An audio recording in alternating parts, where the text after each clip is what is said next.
Welcome into Red Hawk Sports Network. I'm Connor Sutton, joined this week by head coach of the women's basketball team, Derrick Pringle. And coaches, thank you for being here. I appreciate it. Thanks, man.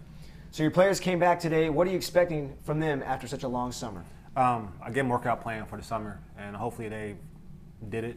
I know those that were here have been with me working out, so I'm not expecting them to be in the best shape, but decent shape, ready for the season.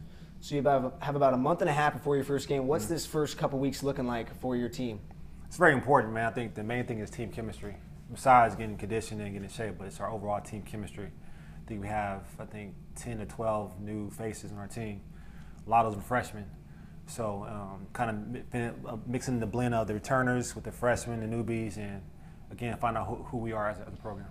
You just mentioned all the new players you have coming in. Mm-hmm. How nice is it going to be to have a little more depth off the bench this year compared to last year? It's going to be nice, man. I think last year, the team we had did a great job of, at times, having 5 players, 6 players, never having a full roster. But this year to have options, to have different lineups, from a big lineup to a small lineup to a quick to shooting, anything I want to do, it's going to be great. And I think it'll help our team out going further down the line for conference and playoffs. Looking forward into this next year, what are you most excited about for your team? Man, that's a good question. I'm excited about our potential.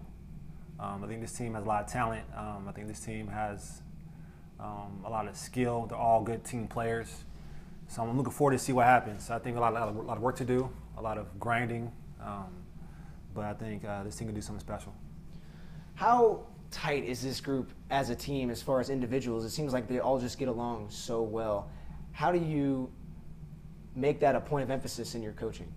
I think this is going off learning from the past years of our teams not really being tight-knit, and then purposely recruiting players that want to be part of our family. And then our returning players do a great job too of including everybody, in the program. So I think those things kind of help us really get tight-knit. And then having, 10 players or 9 players from Reading helps out too. They all know each other. And then we started this spring also. A lot of players were here this spring. So a lot of that stuff kind of helped out with our program being close-knit and family-oriented. Now, if you had to pick one game that you start on your calendar as the most important game of the year, what would it be? All of them. Not one game at all. I think every game is important for us. We have a tough schedule, but every team, in my opinion, is good. Every game we play is a big game. It's a championship game for us, so all of them. All right, that's head coach Derrick Pringle. Thanks, Coach. Yep, thanks.